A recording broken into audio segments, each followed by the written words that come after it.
Terima kasih kepada semua yang dapat bersama pada hari ini. Seperti biasa, saya mulakan lebih kurang sekarang 6:50 pagi dekat London. Betul And dekat luar negara. yeah, Oh, and this is about 6:50 a.m. in the morning. So sejuk oh. sedikit beberapa hari yang lepas dan kadang-kala Datuk hujan belum balik juga. lagi, Datuk. Pa- Pagi ini pun hujan juga. Wow, hebatnya. Saya sengaja pilih latar belakang yang live hari ini, Hmm. just to bagi sedikit inspirasi ya kepada rakan-rakan semua yang ada bersama. Bukan untuk nak bos kerana berada di London. I think many of you have been here before, so tak ada kaitan dengan itu. It's just I like to share. Um, Pertama sekali saya nak ucapkan tahniahlah pada Puan Yani kerana dia bertugas di sekolah di mana saya belajar dulu sampai Oh, tingkatan 5 SMK Sultan Yusof Batu Gajah Perak. So that's my former school, daripada tingkatan 1 hingga tingkatan 5 di sekolah tersebut. Itu alma mater saya. Dan yang kedua, saya nak ucapkan tanya kepada Cikgu Narsha ya, kerana beliau telah baru ni menulis dengan rakan-rakan yang lain. Cikgu Narsha telah menulis sebuah buku rujukan untuk SPM. So tahniahlah. Kita selalu mengalu-alukan rakan-rakan yang semua ada dalam CDL ini atas segala penghasilan mereka. Whether it is small or big, whatever you are doing, everything matters to us. Ya, kita menghargai. Every teacher matters. Walaupun anda lakukan satu perkara yang kecil di sekolah anda, it matters to us in CDL. Kita nak menghargai, kita nak mengagung-agungkan perkara itu kerana setiap seorang individu itu boleh membawa perbezaan dia. Tidak semestinya orang-orang yang ada jawatan yang tinggi saja patut dikenali. Seorang guru di mana-mana saja. Dan banyak kali saya sebut bahawa dan saya tanya soalan ni, where was the first heart transplant done in the world? Ada orang akan kata di Jepun, di USA, di England dan sebagainya. Sebenarnya the first heart transplant dibuat di Afrika Selatan. So big things or special things can happen anywhere, boleh berlaku di mana-mana. Maka tajuk saya hari ini, think like a farmer, not a hunter. Kalau kita lihat ya, bidang kerja seorang petani ya, maupun pesawah ke apa, bukan mudah. Macam mana dia kena jaga apa yang beliau tanam. Satu perkara yang ada proses-prosesnya tertentu. Walhal seorang hunter ni dia datang, dia nak hunter versus farmer ni banyak digunakan dalam bidang penjualan, sales. The hunter wants to just kill, make a sale and go off. But a farmer, dia sentiasa nak satu persahabatan dengan dia punya klien. Kerana dia nak klien dia beli lagi makanan atau bahan yang beliau hasilkan.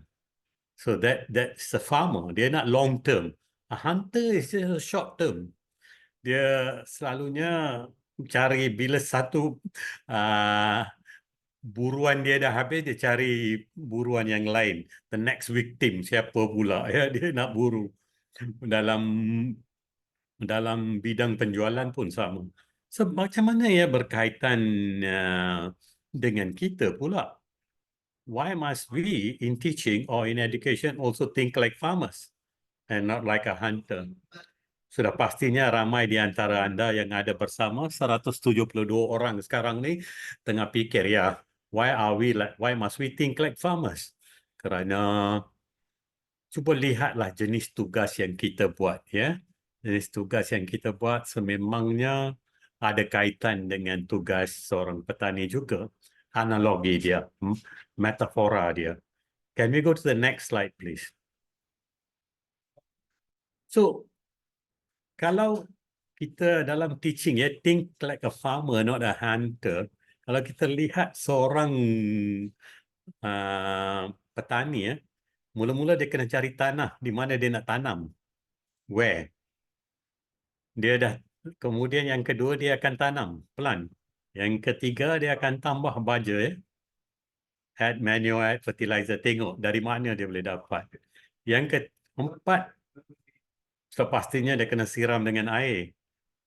Ada benda yang dia kena cabut kerana itu akan mengganggu pertumbuhan apa yang beliau tanam. Dan yang keenam, sudah pastinya akan menuai hasil dia. Yang ketujuh, membajak semula dan tanam semula. Dalam pendidikan, kalau anda lihat di sebelah kanan, kita kenal pasti sediakan tapak peluang untuk pembelajaran anak murid kita. Right? We find the right platform. Kita ada di sebuah sekolah, kita sediakan pentas untuk anak murid kita. Kita pastikan mereka selesa dengan apa yang kita sediakan. Yang kedua, kita mengasuh anak murid. Seorang petani dia akan tanam, dia akan jaga. Kita mengasuh anak murid yang datang di bawah jagaan kita. Tak kira dia warna apa, bahasa apa, agama apa dan sebagainya. Every child matters. Yang ketiga, kita akan beri bantuan sokongan. Kalau seorang petani dia bagi baja, kita bagi bantuan, kita bagi sokongan emosi. Kita bagi semangat, kita bagi motivasi kepada anak murid kita. Kita buat intervensi tambahan bila kita lihat ada kekurangan. Di negara Finland, 30% masa diperuntukkan di luar waktu sekolah untuk membantu murid-murid yang menghadapi masalah dari segi literasi dan numerasi. Dan didapati di sekolah yang saya pernah melawat, 99 pun berapa peratus murid semua boleh baca dan boleh faham. You know? So kalau ikut dalam PISA, itulah definisi dia. So they spend.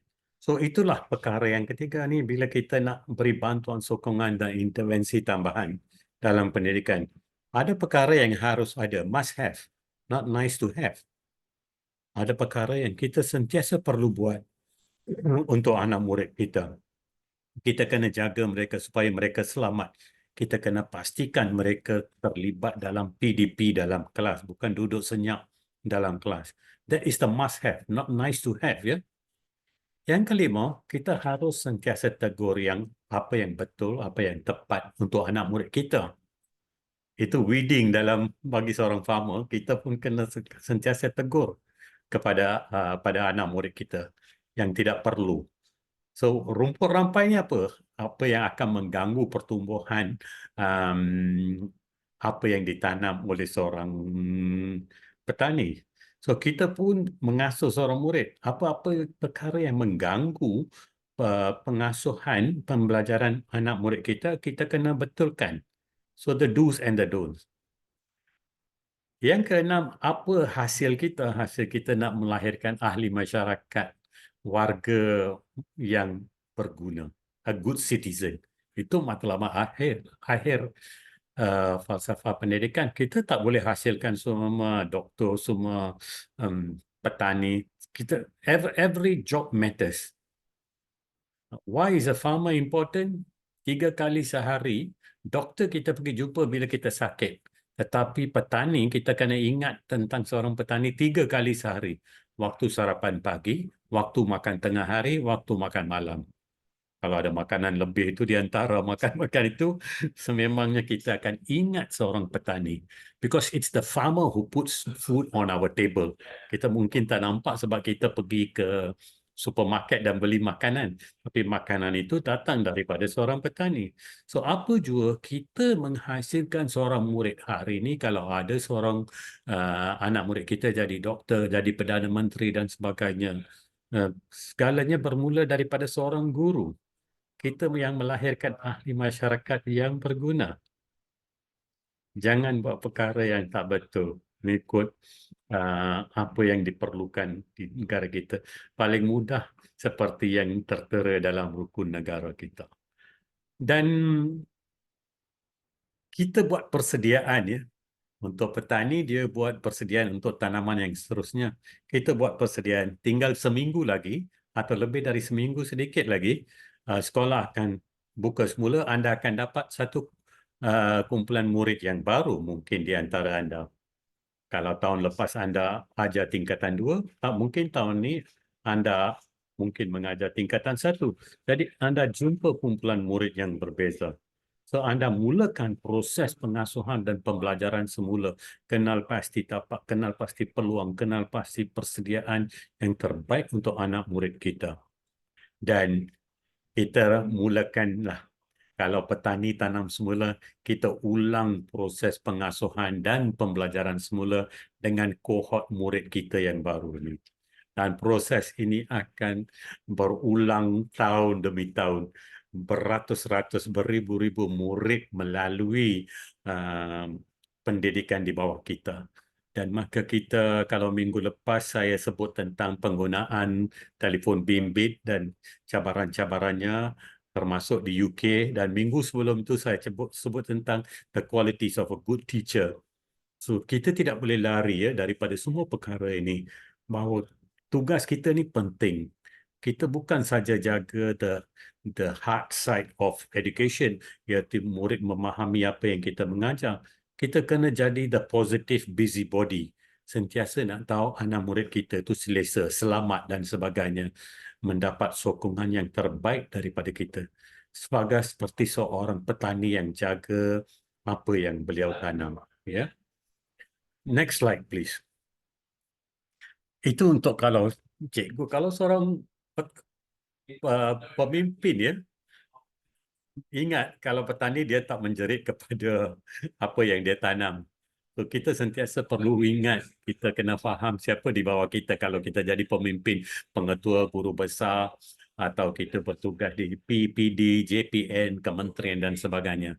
Kita memahami cabaran-cabaran mereka. Ini saya suka, guide without pressure. Tak payahlah bagi tekanan. Ada banyak cara untuk dapatkan kerja itu boleh berjalan dengan yang baik. Dan sometimes bukan semua orang ada tahap yang sama. Ada cikgu kita laju buat kerja, ada yang slow sedikit. Kita bagi sokongan. Kita menyokong usaha, bukan menyokong kelajuan. Acknowledge effort, not just speed. Laju bagus, tapi kita juga kena sentiasa beri sokongan kepada usaha. Dan kita sentiasa memberi sokongan kepada pertumbuhan profesional seseorang. Kita memberi sokongan.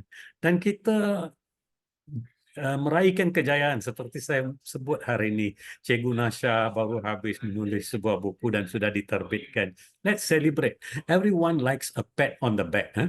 Kita pat on the back ni nak bagi syabas kepada siapa-siapa. Don't be jealous, there's nothing. Kita dah habis zaman CGPA dah. Jangan tanya, CGPA you berapa ya? 3.9. Oh, saya 3.5. Dalam mengajar ni, jadi cikgu ni tak ada CGPA. CGPA itu CGPA you sendiri. How well you do in class. Bukan how well we do other things most of the time. How well our students understand what we are doing. And kalau kita rasa kita ada cabaran, kita kena bantu murid kita. Kita kena cari, minta pandangan rakan-rakan kita. How to make my lesson more interesting. Why are my students not understanding what I'm trying to teach? Saya nak ajar bahagi untuk murid tahun 4 pun saya rasa ada masalah. And so kita tanya pada rakan, macam mana anda mengajar konsep bahagi dalam matematik ini? Kalau seorang murid atau seorang pemimpin, seorang anak buah kita, cikgu kita tak hebat, jangan nak buang terus. We need time. Saya selalu dulu amalkan wait time. Bila saya ada staff di bawah saya beri sesuatu tugas, I will give wait time because I know people progress differently. Potential needs time to blossom. So be patient, just like a farmer has to be patient with his plants, right? Then provide time to excel.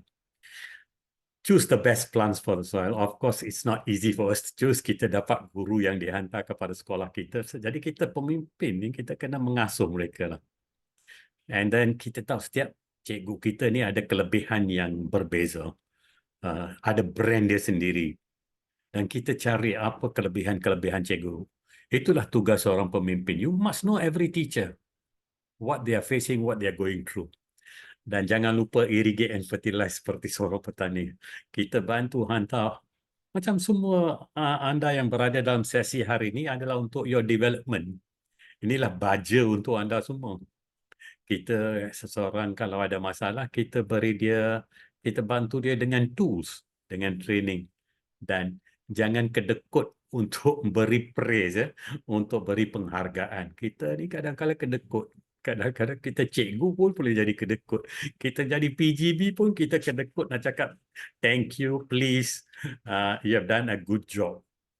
Actually, it's also tak ada nilai, tak ada tak ada bayaran apa-apa pun if we want to praise. Of course, we must praise genuinely and generously.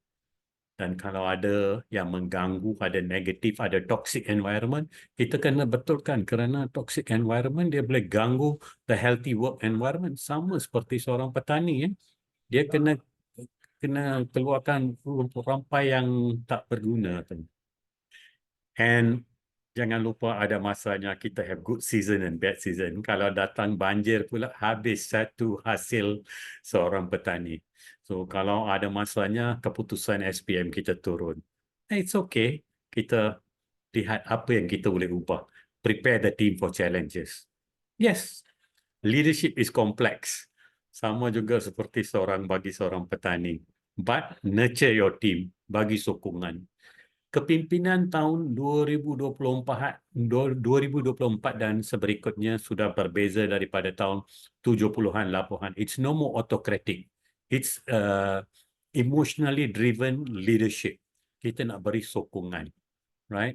This is the emotional revolution. Kalau kita boleh jaga emosi staff kita, kita boleh beri sokongan, organisasi kita akan berjaya.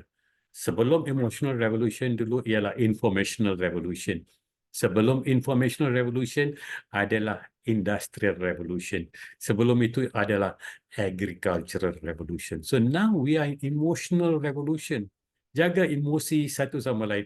Cikgu kena jaga juga kepimpinan mereka. You have to sokong pemimpin anda. Bukannya kita kena ikhlas lah. Apa juga kita buat, ikhlas dengan kerja yang kita lakukan. That's very important. So, last slide please. So, tuan-tuan dan puan-puan, think like a farmer. Don't blame the crop for not growing fast enough. Kerana kita kena ada good things take time. Great things take patience. So, kesabaran bagi seorang guru. Murid kita semua ni bukan semua hebat. Tapi kalau kita ada patience, great things can happen. Murid yang lemah pun boleh berjaya dalam hidup. So, think like a farmer. We need more clients. Bukan klien macam hunter. Sekali saja, lepas tu dia sudah jual apa yang dia nak jual, dia hilangkan diri. For a farmer, he remains. Dia mengutamakan relationship. So, tuan-tuan dan puan-puan, itu saja daripada saya. Next week, I'll be back in Malaysia. And remember, buku adalah beban latihan untuk minda. Ilmu itu kita boleh dapat daripada pelbagai sumber, daripada makalah, majalah dan sebagainya. Go out, look for that knowledge, look for it in books dan sebagainya. Tugas kita adalah berat sebagai guru, sebagai pendidik, walaupun kita bertugas di PPD, JPN, KPM atau di sekolah dan di mana juga kita berada. Tugas kita adalah berat. Ia berkait rapat, right? Dengan apa yang kita nak lakukan untuk negara. Kita adalah barisan hadapan untuk masa depan negara. Cara kita lakukan tugas kita berbeza daripada seorang askar dan sebagainya. It is easier to build strong children than to fix broken adults. So let's do it the right way. Let's do our best for education in the country. Ingat, kita bukan mengajar CGPA lagi. Kita sudah jadi cikgu. Kita mengajar yang terbaik untuk anak murid, untuk sistem pendidikan, untuk organisasi, untuk sekolah kita. And finally, if a child can't learn the way we teach, maybe we should teach the way they learn. Itu saja daripada saya. Sekian, terima kasih.